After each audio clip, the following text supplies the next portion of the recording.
ये जो लेक्चर अभी मैंने आप लोगों को दिया था इसकी समरी मैं अभी आप स्टूडेंट्स को बताता हूँ, और ये हम यूट्यूब पर शेयर करेंगे और इसकी लिंक हम आपको व्हाट्सएप पर भेजेंगे। तो आज के जो टॉपिक की इम्पोर्टेंट पॉइंट्स है या जो समरी है वो कुछ इस तरह है कि मुस्लिम साइंटिस्ट्स एंड देयर कंट्रीब्यूशन, यानी मुसलमान साइंसदानों का जो बायोलॉजी में और मेडिकल फील्ड में जो कंट्रीब्यूशन है उसका ज़िक्र है। मुसलमान साइंसदानों ने बायोलॉजी के साइंस में बहुत ज़्यादा कंट्रीब्यूट किया 8वीं सदी से लेकर 15वीं सदी तक, और उनकी नज़रियात को, उनके काम को बहुत कदर की निगाह से देखा जाता है। जो फेमस मुस्लिम साइंटिस्ट्स थे उनमें सबसे जो पहले फेमस मुस्लिम साइंटिस्ट था वो जाबिर बिन हयान था। जाबिर बिन हयान ईरान में पैदा हुआ था और उसने मेडिसिन की जो प्रैक्टिस की थी या मेडिसिन की जो तालीम हासिल की थी वो उसने इराक़ में हासिल की थी। उसने एक्सपेरिमेंटल केमिस्ट्री को इंट्रोड्यूस किया था और उसकी जो फेमस बुक्स थी वो दो थी, अल नबातात और अल हैवान। जाबिर बिन हयान जो था एक एस्ट्रोनॉमर था, फिजिशियन था, फ़िलासफ़र था और इंजीनियर था।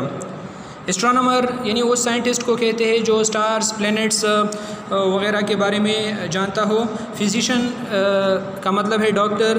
फ़िलासफ़र यानी जिसके पास फ़लसफ़े का इल्म हो, फ़लसफ़ा भी एक इल्म है।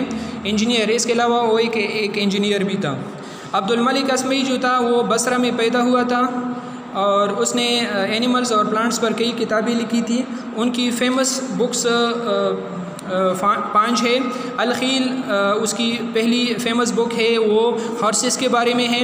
अल-एबल कैमल्स के बारे में है। इस्रा शीप्स के बारे में है। अल-वहुश वाइल्ड एनिमल्स के बारे में है। खलकुल इंसान ह्यूमन बॉडी के बारे में है।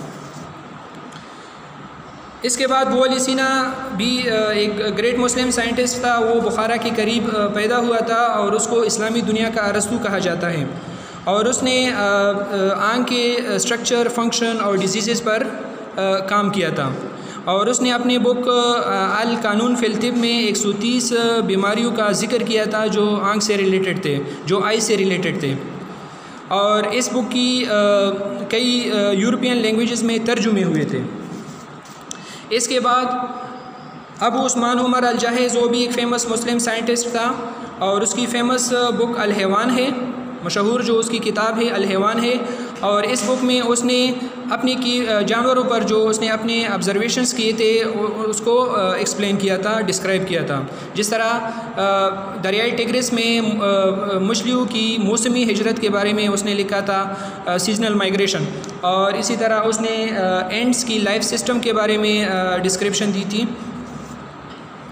अल-फ़ाराबी भी एक हकीम और बायोलॉजिस्ट था और उसका life time 870 AD up to 950 AD था। और उसकी जो वेल नोन बुक्स है वो किताबुल नबातात जो कि प्लांट्स के बारे में है और किताबुल हैवानात जो कि एनिमल्स के बारे में है, वो लिखी थी। अब्दुल कासिम अली ज़हरावी वो एक अजीम मुसलमान सर्जन था। सर्जन यानी वो डॉक्टर जो सर्जरीज़, ऑपरेशंस किया करता है, उसको हम सर्जन कहते हैं। तो वो 936 AD में पैदा हुआ था और 1004 AD में फौत हुआ था। अब्दुल कासिम अली ज़हरावी यूरिनरी ब्लैडर से स्टोन्स निकालने में माहिर था। यूरिनरी ब्लैडर हमारे एक्सक्रीटरी सिस्टम का एक इम्पोर्टेंट पार्ट है जहाँ पर यूरिन स्टोर होता है। तो किडनीज़, जिस तरह किडनीज़ में स्टोन्स बनते हैं, इसी तरह यूरिनरी ब्लैडर में भी स्टोन्स बनते हैं। तो उस वक़्त भी ये एक ऐसा अजीम साइंसदान था कि उस वक़्त भी ये यूरिनरी ब्लैडर से स्टोन्स निकालने में एक्सपर्ट था। इब्न अल नफीस भी एक वेल नोन बायोलॉजिस्ट था 13वीं सदी में, और उसने ह्यूमन बॉडी के ब्लड सर्कुलेशन के बारे में एक डिस्क्रिप्शन दी थी। इसके अलावा इब्न अल हैतम भी बाकी जो ग्रेट मुस्लिम साइंटिस्ट है वो भी एक ग्रेट मुस्लिम साइंटिस्ट था। बेसिकली वो एक ऑप्थेल्मोलॉजिस्ट था। He was ophthalmologist means eye doctor, eye specialist. He was basically an eye specialist, और उसने ग्रीक कंसेप्ट ऑफ विजन की करेक्शन की थी। ग्रीक कंसेप्ट ऑफ विजन का ये मतलब है कि यानी जो चीज़ें हमें नज़र आती है, इब्न अल-हैथम ने कहा था कि ऑब्जेक्ट्स पर या चीज़ों पर रेस पड़ती है और वहाँ से रिफ़्लेक्ट होकर हमारी आंखों के अंदर जो रेटिना है वहाँ पर उनका इमेज बनता है। तो ये सही कंसेप्ट है विज़न या आई साइट से रिलेटेड।